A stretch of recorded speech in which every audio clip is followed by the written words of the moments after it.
Picture this. 3 library staff members trapped inside the South Charleston Public Library.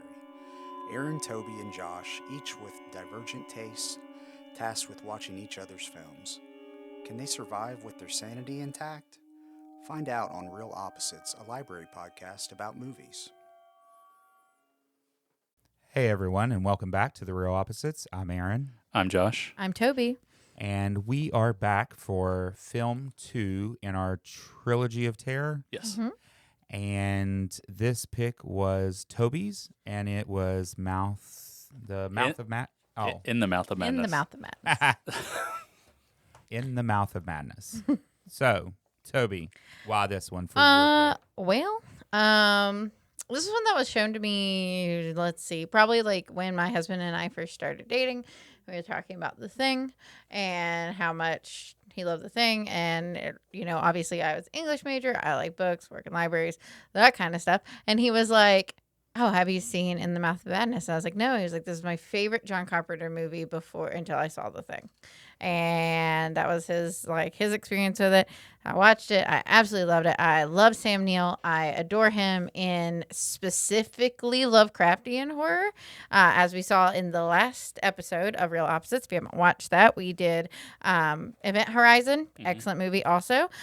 He just plays someone experiencing mind warping reality incredibly well. I am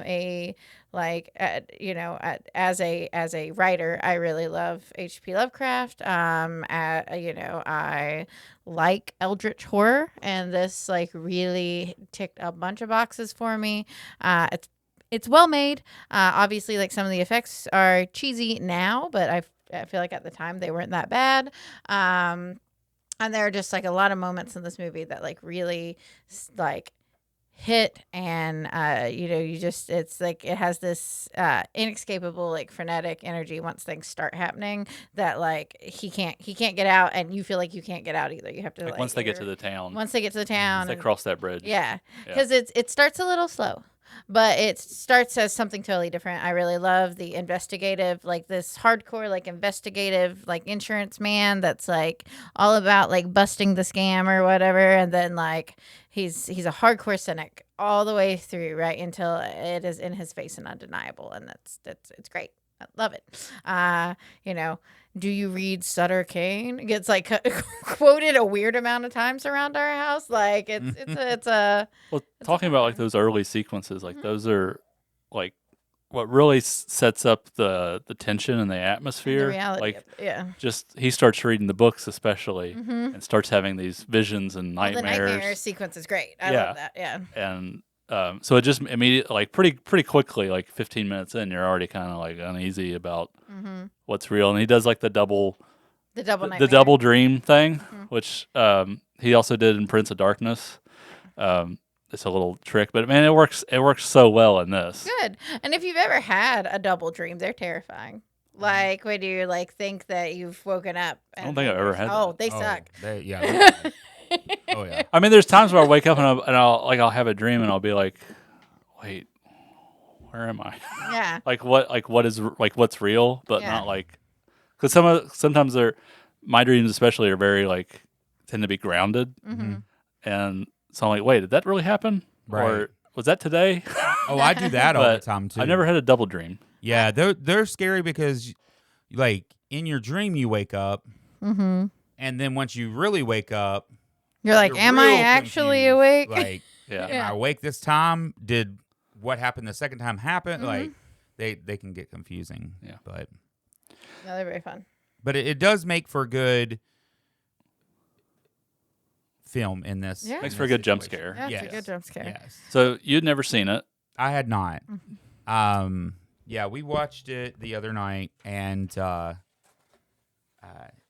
mean, of course, the beginning is kind of slow, but it's not as well, because you start off, if I'm remembering correctly, you start off in the diner with the guy that comes across or pretty close to the front. Yeah, it's early on. Where he just like walks across with the axe and busts the window, and then is like in the guy's face, and he has the two eyes, the pupils. like, The doubled pupils. Yeah. which I thought was Sutter cool. Cane. Right. Yeah. And that's when you get that for the first time, and you get those double pupils, and And I love what the reveal of who that is, like, because you Right. think it's some like crazy homeless man, and it's like, oh no, that was his editor. right. Like, Yeah, you eventually figure that out, and you know that something's going on at that point. Yeah. But I enjoyed this movie. It definitely has a lot of special effects and things like that. There's a lot of practical effects they're too. mostly practical. Yeah. The practical ones, of course, hold up. There are some that I was surprised held up, and then some that you could tell definitely didn't. The one at the end where he's talking to him in the church and Sutter Cane becomes the hole in the wall. Yeah. That one doesn't one hold up. hold up. Yeah, I mean, so that's, that one that's a doesn't. CG one. Yeah. And Yeah. So So that one doesn't hold up. it wasn't a huge budget, and Right. honestly, if they had a little bit more, especially like when the old ones are like chasing Trent through the church, Yeah. it's that could it would have been nice to expand the budget and be able to see them like the monsters a little bit more, because Yeah. right now it's very like close cut, and he does the best with what he has. I think But in a way it worked because it's almost scarier because it you're kind of not is. getting the full picture. Like they used it to their benefit, I think. yeah, I The think so. monsters work. They're very, very much like, as we see in the thing, they've got the same kind of like, this Tentacles and slimy and multiple parts of different things Yeah. kind of going like, and that in itself is scary and mind bending. And I do wish that the page tear effect was done well. But that would be so hard to do because it's like it's meant to be mind bending, and it's something that, like, you can't actually see that. Like there's no, I don't feel like there is a way Right. to make a person become. It Yeah, probably it's was the almost- best that they could do at that time. and it's almost like it kind of works because it, instead of it being like some fancy 3D animation, that it's like more like he becomes 2D and it's like a flat surface and rips. I don't know. Right. It kind of it works. It does still work. Yeah. I mean, I just think, you can definitely tell, but it does work. I was impressed by the one where it's once she, let's see, Linda, once she goes a little crazy, and it's by the car and she Oh yeah. turns upside down Yeah. and her head's upside down and all that. Yeah. I was impressed by that. That's Yeah, a this still beautiful- hold up. It was That one good. holds up. That And one was really good. It's just a contortionist and a mask, Yeah. but it works. With Oh, it. is that what they did? That's all it is. Yeah. Yeah, it definitely worked. Yeah. It was great. That's what I like about Carpenter is he's so just whatever works for that shot. Right. Whatever Whatever the he most can do to get the it done. simplest thing, just be very straightforward. If we need to, if this isn't working, we'll just kind of add a shadow there to kind of hide What whatever is there. whatever part of the effect isn't working, and then just Yeah, shoot and- it as best you can. And I think this is another movie that shows that he does that well. Just like with The Thing. I mean, you had Yeah. practical effects in that are just amazing, and they are the simple things. It's does this make it look like this? Sure, let's do that. And as always, his soundtrack kills. He's right on Yeah. with the stingers, and the sound design is beautiful. Like, it's And I just- think originally he was wanting to get Metallica to do the opening titles, but he couldn't. So he just basically wrote a Metallica theme song because it sounds like It Right. sounds like a it Metallica does, yeah. song, and that's one of the most kick-ass openings titles. I just love that music. Yeah, I definitely liked it. I did. So the ending, Uh-huh. the way we saw it was kind of open ended in a way, because I felt like it ended like, okay, was he in a mental hospital and this was all in his head the whole time, or did he definitely do this and that's what caused him to go insane? I felt like it was kind of open for interpretation. I take it very literally, straight like Oh, okay. that, because all this happened. He gets stuck in an asylum. While he's in the asylum, while he's being interviewed, the world goes to hell. Yeah. The monsters take over. The old ones are, whatever. Right. And he's left laughing maniacally in a movie theater watching his own movie because like time and reality are contorting and bending and it Right, true. Yeah. but and Guess also it it doesn't also just makes for a great ending of him watching the movie that you've been watching Right. Because and laughing at the absurdity of it all. Yeah. Because there's in the comment like, oh well, not everybody reads or whatever, and Yeah. it's like, oh, but there's a movie. There's a Yeah, I did like that. And you're watching like it's good. I mean, and it's there and there is something like inherently that's the thing. I was like, I absolutely love this kind of horror because it's about you have lost yourself and your connection with what is real, and there is something horrifying about that. Yeah. And for me, one of the scariest parts of the whole movie is when he shows up and is like, you can't publish the book. Like nobody knows what he's talking about. Nobody knows the Linda, the girl that went with him, and that. And then they're like, "You brought us the script. You brought us the book like 6 months ago." And he's like, "You know what?" He's like, "What?" Yeah, because to him, this event just happened, so he's just lost time, and the idea of losing where'd you go? What happened during that time? Is it, I just always find that. It's almost like he goes into scary. the church and 6 months pass while he's in there or something. Yeah. He's in a different dimension or something. But he's also doing things out in the real world as far as anyone else knows. And it's going back to the practical effects, I just read this one and was kind of surprised by it. This is kind of cool. The keys that Julie Carmen swallows when Sam Neill is trying to escape from town were made out of pasta. So once again, just the simple thing that she can swallow. But I didn't think it didn't look weird or anything on screen. No, they could put a certain coating on it. Yeah, to make it look shiny or. They did a good job with that. Anytime you see somebody eat something they're not supposed to be it usually it's not a food. It's usually some sort of a pasta or a cake or a cookie or something in a movie. I thought that was cool. So like you being a big Stephen King fan, I mean, and they mentioned that Sutter Cane outsells Stephen King, but Sutter Cane is definitely a stand-in for King / Lovecraft. Sure. So, and there's, strangely enough, there's a short story he wrote called Crouch's End? Crouch End.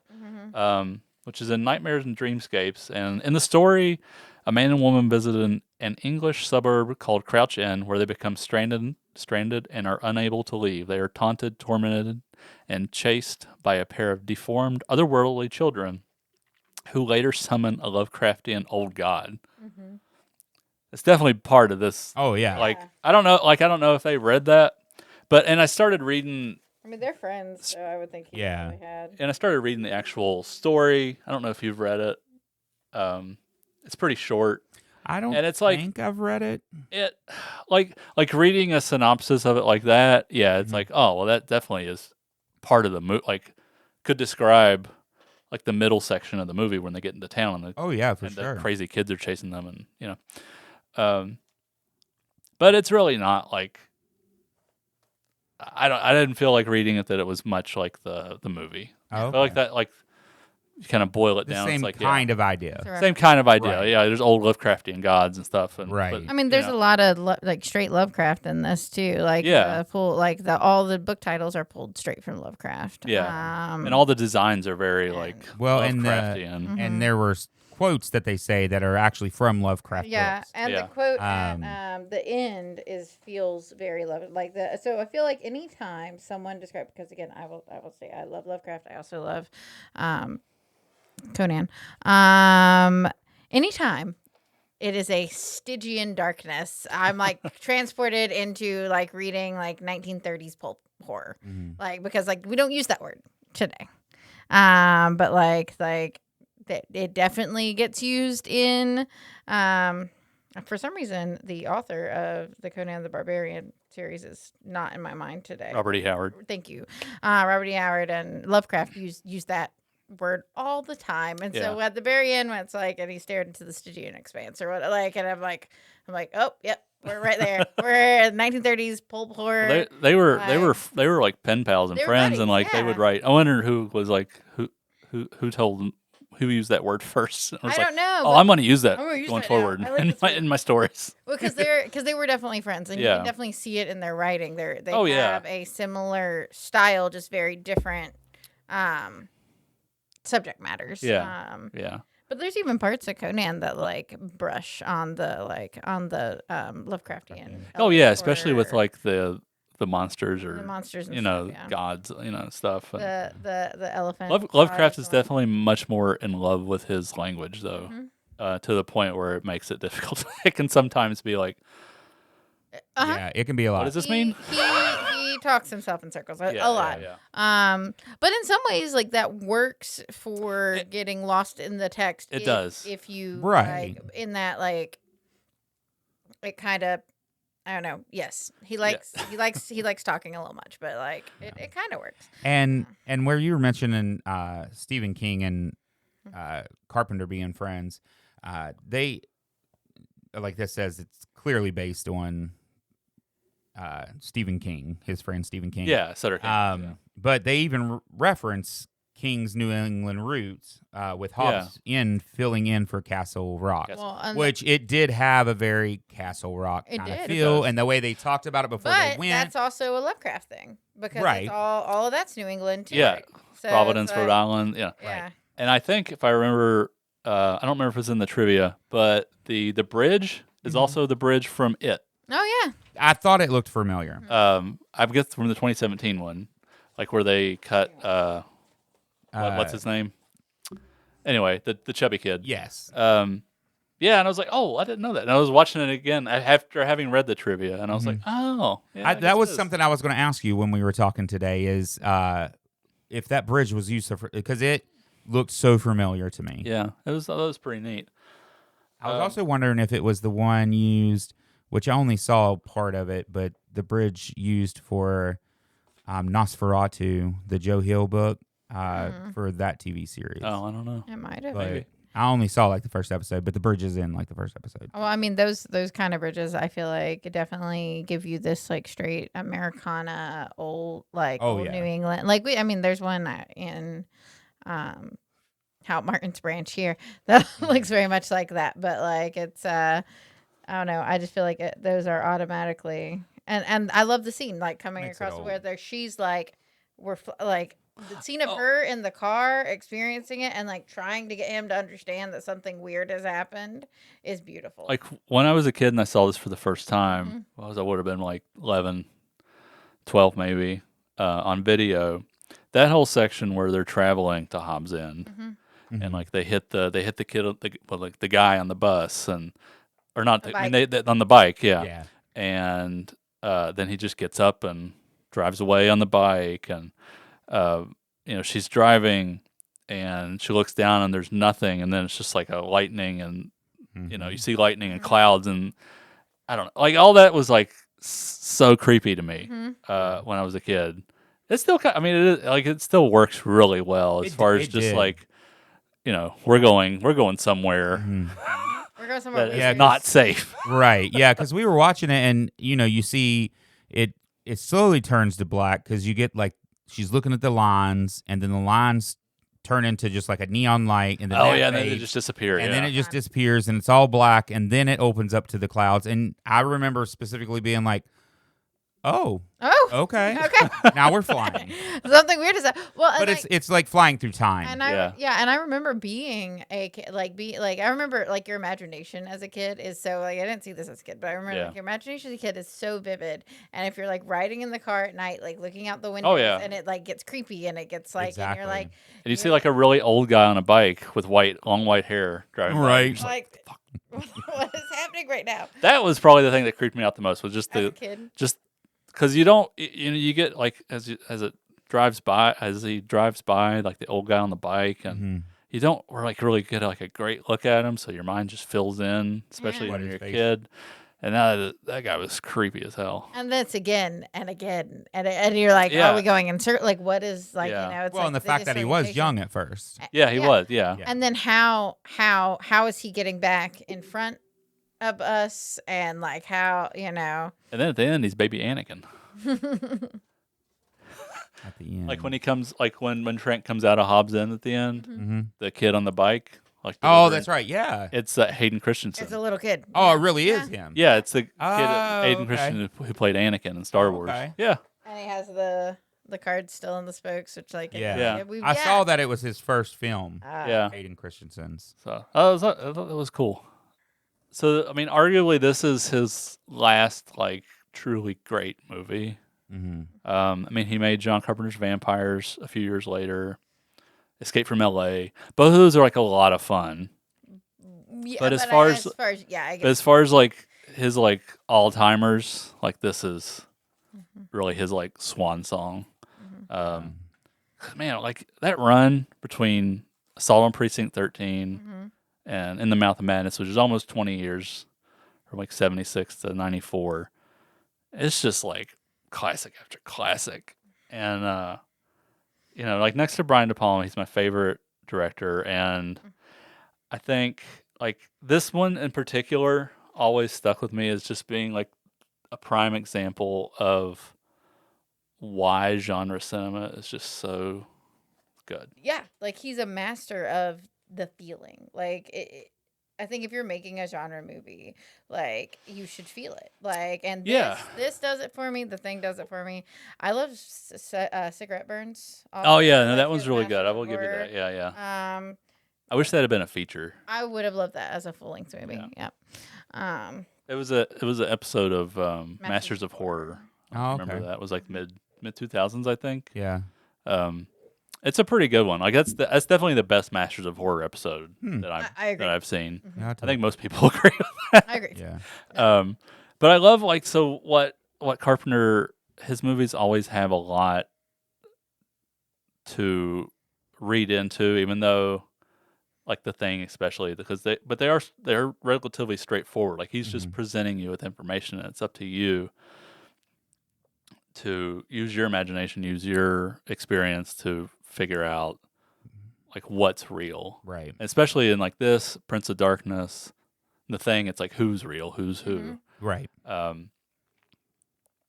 And I don't know, I think that's what makes them, you know, 30, 40, almost 50 years later with Halloween, like that's why people still watch him. That's why he has such a huge fan base. I mean, it took like, you know, some like 20 years after some of these movies for them to really latch on to like gain more than just a cult following. Right. Now they're kind of more.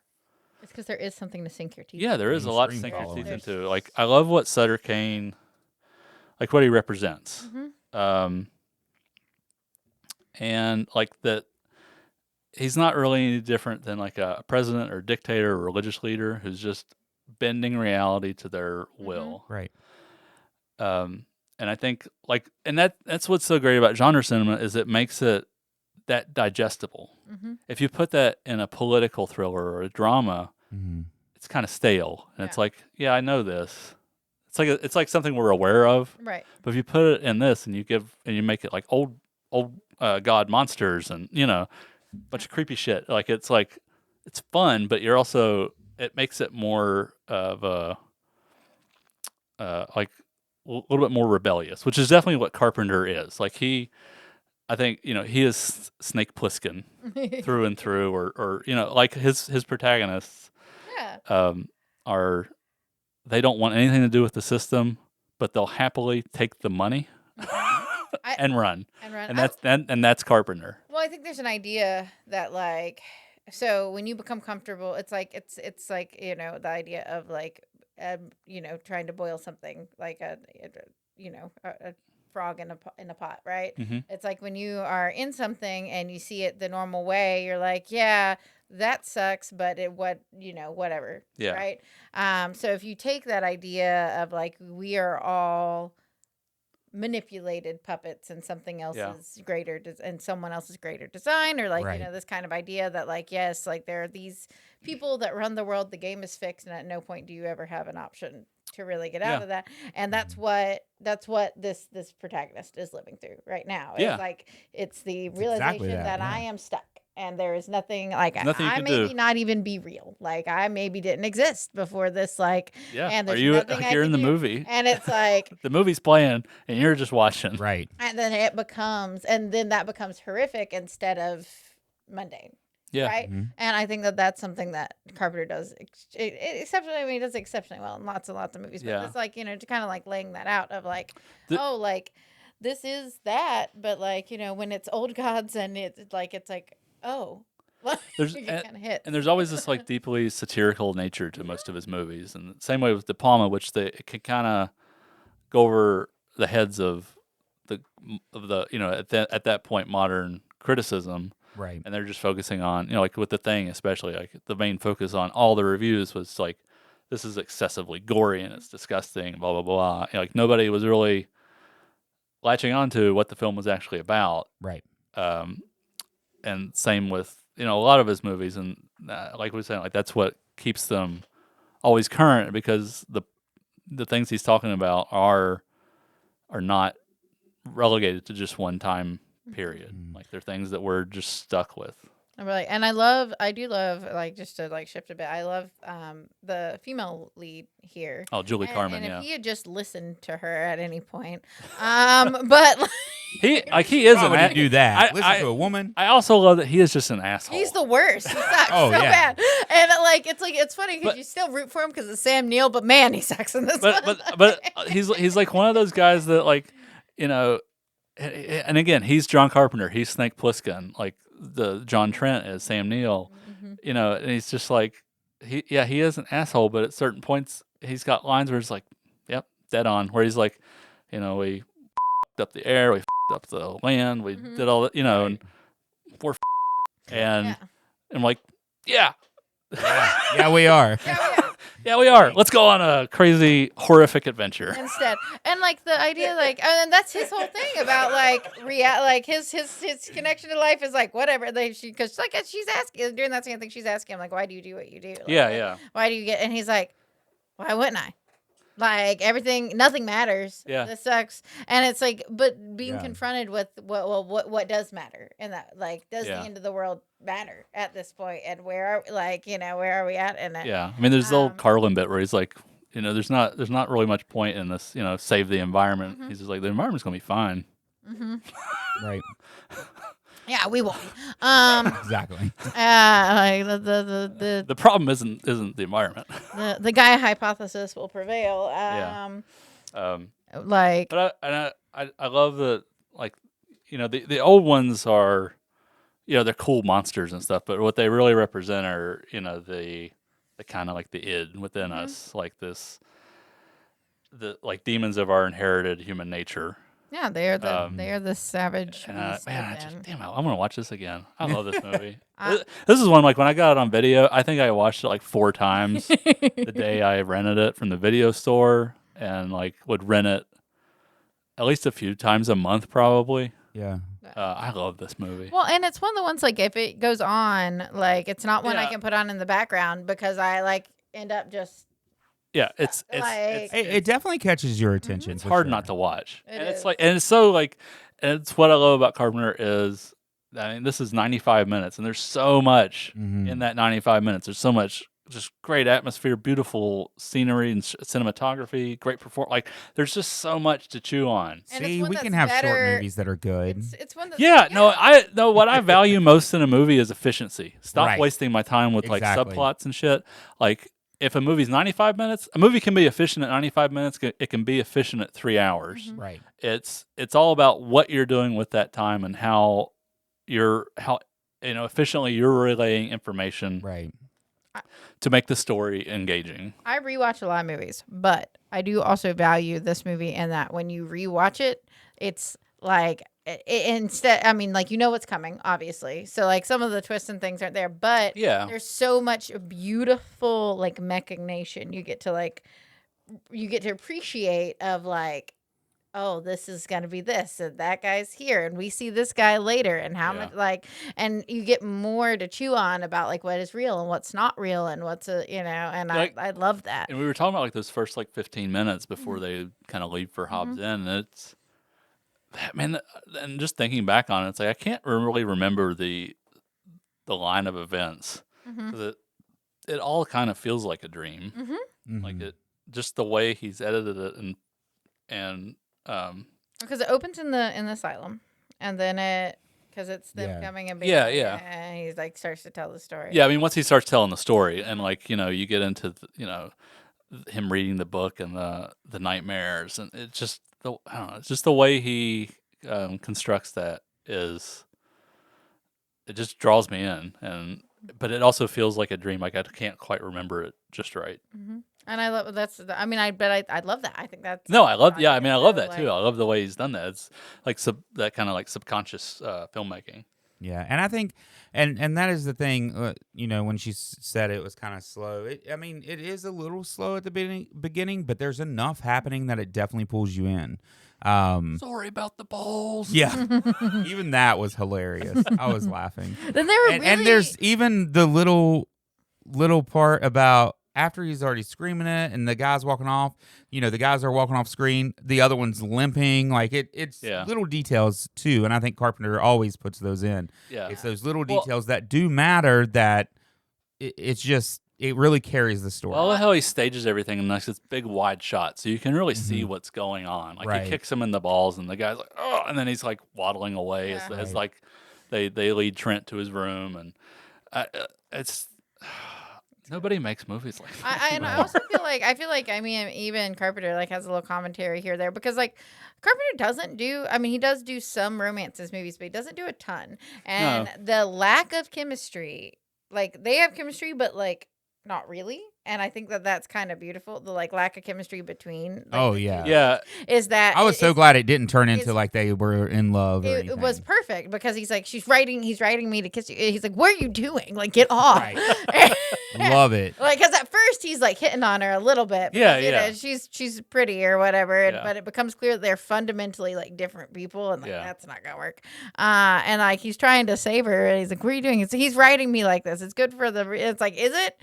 Because that's very uncomfortable. I don't know what it's like. Carpenter is not. Yeah, he's not one for like unnecessary romance. I mean, or much of any romance. The only thing I can think of is like Tom Atkins and Jamie Lee Curtis in The Fog. Like they hook up, and that's all I can think of. That's all you think of, yeah. Well, because it's not. I mean, while I do like romance in a horror story, it's not. No, it's not always necessary. I mean, it's not what he's in. That's not what he's focused on. That's what he's here for. His movies, they're way too anarchistic to to give a damn about a romantic subplot. Well, that's the thing. Is like it's like love brings almost too much hope. Into like a John Carpenter. Like John Carpenter's worldview is so bleak, and not in like a bad, but it is bleak. Yeah, I mean, that romance doesn't understandably really fit within. Right. Yeah, it doesn't really fit within that. No, it doesn't. Concept. That's why it's like, I mean, like, well, I mean, they did remake The Thing, but like, if you had remade The Thing now, like, of course, there's going to be at least one or two women on the compound, and it like, it takes something, and there's just by having a man and a woman together and isolated, there's immediately just some sort of romantic tension that's going to build up in a screenplay. Yeah. And by just having it, nope, we just have like 7 or 8 dudes. Right. Just immediately cuts out any intention of that kind of subplot. I mean, you could. I guess you could have a romantic subplot. But and you can do it well. You can do like a romantic, not a romantic subplot, but like you could do a survival situation where that becomes a detriment really well, very easily. Yeah, totally. It's like you prefer to save her because she's over someone who is like, maybe more like, or, using that, especially when you're working with The Thing, using that to like get someone alone, or like it can be fun. You can get like a femme fatale kind of thing with it. And I don't think there is much of a romantic subplot in The Thing remake. I was just there's a little bit of like remade it. Yeah. Well, it's kind of like a It's prequel because it's about the Norwegian camp. I'm sure you remember we talked about this. Remember the thing when the dog is coming? It's coming from It's coming from the Norwegian camp. Yeah. The prequel is about the Norwegian camp. But it's basically the same movie. Yeah. Like pretty much the same sequence of events happen. Oh, okay. It's just called The Thing. Also. Yeah. Yeah. And Oh, like okay. Yeah. I'm and sure we talked honestly, about this when we did it, like but it's okay because basically they're just like rehashing the Thing script. it's not Carpenter. No, it's not Carpenter. And They did originally have practical effects, but and then they kind of covered them up with CG. Mm-hmm. Just didn't really work that well. Yeah. But even in that, like, there's a little bit of between Mary Elizabeth Winstead and I think Joel Edgerton. Like, there's a little, even though it's not overt, it's like, yeah, they're probably gonna hook up after this if they make it out or whatever, you know.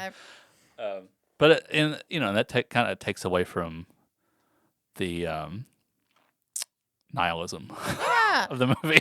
Well, And I mean, it does make a difference. It really does if you have a romance in a movie. And that's why I always say I don't like unnecessary stuff like that. Like, it just, if you don't need it, if it doesn't drive the story, or if it doesn't have a purpose in the story, it's probably better off left undone. Like, I mean that's with any. Yeah, I mean, if it true. if at least it like raises the stakes or what, like it's got to do something. Like, I feel like in like example of it done well, we all watched Sinners. Yeah, like the romance in Sinners. I mean that like that works. They work because it drove the plot. They drove the plot. You know, intensified everything. And that, I mean, like say in this one, they get to the hotel. In the Mouth of Madness, if they get to the hotel and they do hook up, well, then I'm going to expect in a movie like this, that better open some other portal to hell or something. Yeah. Like, it better, like, for some reason they did something that caused everything to go worse. My mind went in very Lovecraftian territory. Opening a portal. Now you're just thinking about possession and everything. Yeah, kind of. Yeah. Which is that would have been a cool scene. Yeah. Yeah. But that's what I mean. Like, right, exactly. Yeah. But that, I mean, it has to have, for me, it just has to have a purpose. Possession. And I couldn't imagine something like this having them hook up unless it did. Yeah, no, it wouldn't. And it would have just, and the thing that they do so much in movies now is just like, they add more plot to think that's good. Right. More plot is good. And it's like, no, it's not. I love this movie. We've mentioned it. There is another Sam Neill Lovecraftian horror movie called Possession that is very interesting. I highly recommend that one. Yeah, it was a very early one. He was very young. It was like 80, 81, I think, or 82. It's good. Yeah, that's great. That's one of the most effed up movies you'll see ever. Featuring one of the best, like one of the all-timer, just performances. Isabella Adjani is. She's great. Just mesmerizing and like completely unhinged. I have to look it up. It's like Showgirls level of like commitment and great. Unhinged. That's amazing. It's very good. But that was such a good I mean, movie. this is and definitely it's always been in like my top 5 Carpenter in the Mouth of Madness, and it's still there. I still love it. I still watch it at least once a year. I feel like I am Sam Neill at the end of the movie most of the time. Especially in these days, and it's just a great movie. It's perfect. There's nothing I would change about it. I was trying to look up Frances Bay because I felt like she looked so familiar. The old lady at the hotel. Oh, she's Adam Sandler's grandma in Happy Gilmore. That's probably where I know. Yeah, I mean she was in. I was feel like picturing her in like another horror movie, and she's great in this. I mean, I've I'm seen so many posters that is her scene with the like. Oh yeah. A cool note is like at one point, so all the books, the Sutter Cane books, were real books that they like. There's actual writing in the books, like if you open them, and I guess they had a bunch of them printed for the movie. It's like when they're in the bookstore and there's like just stacks of them and displays, and I guess they kept them for a long time, and then eventually, like on John Carpenter's website, he was selling. Like signed copies of them. Oh, that's cool. And I was like, damn. Oh, that would be cool. It's really tempting. I wonder what the text inside is. Like. I guess they were screen used too. Yeah, they would have been screen used, and I don't know. That's just a really cool detail because I love the art on the paperbacks too, and I almost want like there's got to be somebody on Etsy that makes like the map that he makes. Oh, I'm that he sure. cuts out. You know, If not, you would be should. such a cool piece of wall art. I mean, that was really neat. Like, that's a really neat sequence too, where he's just like, "Oh, I got it. I know where it is." Oh yeah. You know, and I love that. Again, it's another Lovecraft reference that's like perfectly done here. It's that like the hotel is Pickman. Yeah, Pickman model because it has the haunted painting in Yeah, it. That yeah. like and it's like and then the horrific axe murder. Yeah, it's such a little thing that I like gloss over, kind of forget every time, and then I'm like, oh yeah, she does have like her naked old husband like chained to her Yeah. ankle. chained to her feet I was like, or whatever. oh, and like, okay. yeah, I'm really happy you like this movie. Yeah. Even though it wasn't my pick, I love this movie. Yeah, I Like, thought it was good. glad I that mean, you liked it too. again, I think it's one of those ones that the more we've talked about it, the more I think I enjoyed it. yeah, Which happens a lot on the podcast. But it's probably one that wouldn't hurt for me to visit another time. Originally, I was going to say I don't know that I'd watch it again, just because. You should watch it. Well, one, I'm not much of a rewatcher unless it's just one of my favorites. unless Amanda Bynes or Did you say Amanda Zac Bynes? Efron's in it. I was thinking more like Kraft, Scream, and Twister. Oh, okay. Yeah. Those kind of things. Yeah, But right. I think it is one that there's more to it to Yeah. notice the second time around. Yeah. Because you will lose the twists and turns, and that's the part where I usually just don't watch stuff over again. Yeah. No. But also, I don't watch movies And much. like we're talking about Lovecraft, but like this is arguably, even though it's not based on one of his books, it's arguably the best Lovecraft movie. It like captures the sense of paranoia and unease, and like you don't know what's real. I can't think And- of anything that even comes close. Yeah, To like- feeling like Lovecraft. I mean, typically they either go into like Reanimator phase where it's just kind of gross out, fun, goofy, which I like Reanimator. And Stuart Gordon, like bless him, has tried to adapt so many Lovecraft stories, but he's just not that good of a director. I would like it. The best Lovecraft stories are the ones that like Carpenter's made. Like The Thing could be construed like it's at the Mountains of Madness, and Prince of Dark. Like he has a lot of Lovecraftian elements. He does. in his movies. Well, then, like I said, the Event Horizon is Lovecraftian in itself. Yeah. In a way, but it has a lot more of that like. But this is a Lovecraft story, and it is about basically, and like a Lovecraft hero, it's about like what there's so much of what is actually happening, what the F is going on, that it feels right. And I feel like it's very hard to like make things for, like I watched The Color Out of Space. Same. And I've watched a lot of adaptations. Cabinet of Curiosities did the Pickman's Model adaptation, and it was okay. I've watched like a couple different versions of the Witch House, and it's hard to do because so much about Lovecraft is mind bending, and it is hard to bend someone's mind when you are showing it to them on Right. screen. It is. Yeah. And so, But he definitely does. Carpenter does a good job at Does a good job. exactly that. So I guess that kind of brings us. Yeah, I Kind of guess. has to bring us to the end. because we are Yeah, I guess that does wrap us up for the second in our trilogy of terror, In the Mouth of Madness. lovely. And next time we're going to be talking about. It's going to be my pick next time, and we are going with Cabin in the Woods. Which you haven't seen? I have seen. You have seen. Okay. Yes, but we were discussing movies, and that one popped up. We have not done it on the podcast.